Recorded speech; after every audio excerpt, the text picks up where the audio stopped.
Look at this wonderfully soft pastry filled with ham and cheese. You can make it for breakfast, dinner, a picnic, or to take away. I start the preparation by crumbling 30 grams of fresh yeast into a smaller bowl, or by adding 8 grams of dry yeast. I add 1 tablespoon of sugar and 1 tablespoon of flour. I pour 200 milliliters of warm milk over it all. I mix it well and let it rest for 10 minutes so the yeast can activate. Into the mixing bowl, I put 800 grams of all-purpose flour. I add 1 heaping tablespoon of salt, and now I mix it all together. Then I pour in 300 milliliters of water, 50 milliliters of vegetable oil, and the activated yeast. I continue to mix everything with the spatula. Now that the ingredients are almost all combined and the dough is quite sticky, I drizzle 20 milliliters of vegetable oil over it. I wet my hand a little so the dough doesn't stick to it. I turn it over and continue to knead until the dough absorbs all the oil.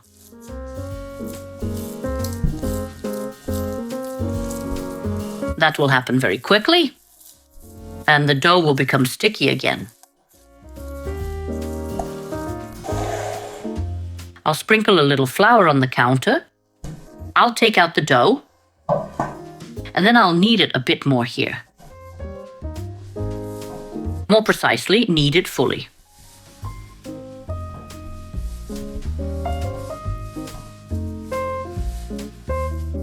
To knead the dough fully, just 2 to 3 more pinches of flour are enough.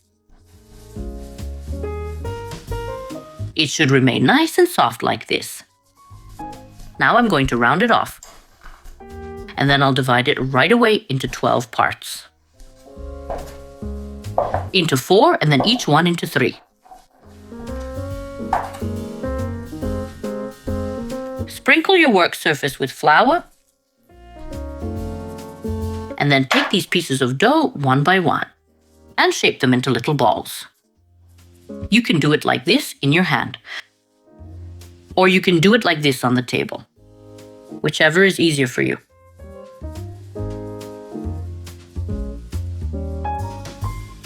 The balls don't all need to be precisely the same size.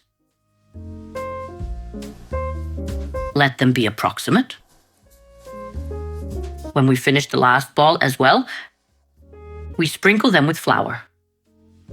Sprinkle them well so they don't stick to this plastic wrap. Be sure to cover them with plastic wrap so they don't dry out, and then you leave them to rise for 30-40 minutes.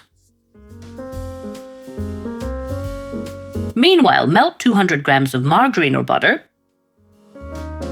I have a half and half combination here, and set it aside to cool. Uncover your dough balls.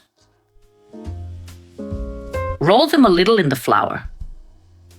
You can also put some flour to the side like this, and just dip them in like this, and then roll each one out into a circle. A circle about 15 centimeters in diameter. Do all of this approximately. For example, like this. Take a little flour, sprinkle it on the side, and place this circle of dough. Now you repeat the same with the remaining dough balls.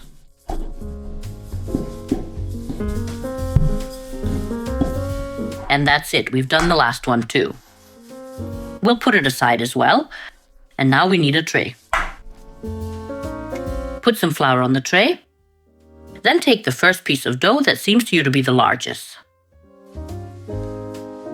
Then spread butter on it generously. Your butter should be of this consistency. It can even be a bit thicker. It shouldn't be runny. If it's runny, wait a bit longer, put it in the fridge to firm up. And now I place the second piece. I stretch it out to the edges, then I repeat the buttering process.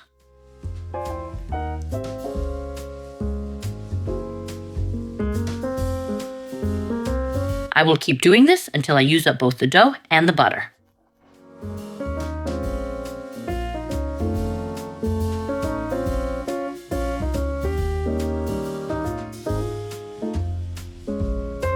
The last layer is done too. I place the last piece of dough on top.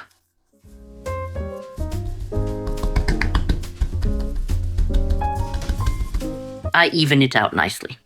I sprinkle it with plenty of flour and use the plastic wrap I already used to cover it. Then I'll put a cloth over it and take it to the fridge for 30 minutes so the butter firms up. I'll add a little salt. Then I'll add the sour cream.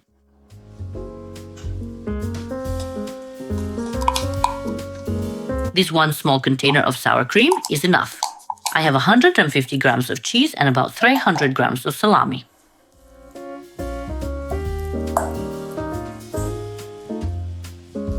We take the dough out of the fridge and then flip it over onto the work surface. It's important to have flour so it doesn't stick. And now we press down on it like this.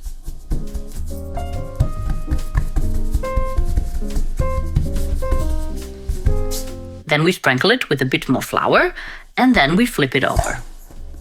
So we can now press from the other side to even out these layers everywhere. And now, of course, we stretch it a bit left, a bit right, stretching it into a rectangle. If you don't get a perfect rectangle, it's not a problem at all. Everything should look about like this. And now we are going to cut it into squares. Choose the sizes you want them to be.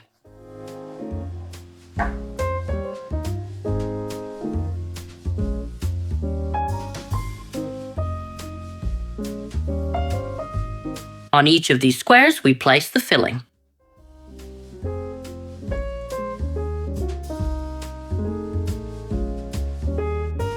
Now I will spread a little water on each of these edges, 2 edges precisely. To moisten them so they will seal more easily later when I fold them over. All that's left is to fold them over like this.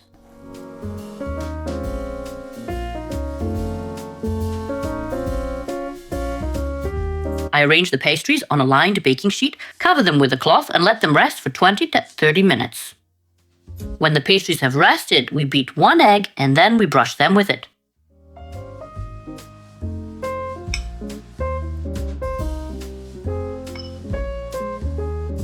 You can also sprinkle the pastries with sesame seeds or seeds that you like. And now when you finish this, turn on the oven to preheat to 200 degrees Celsius. During that time, the pastries rest a bit more. And when the oven is preheated, take them to bake. The rolls are baked. The baking time is 25 minutes.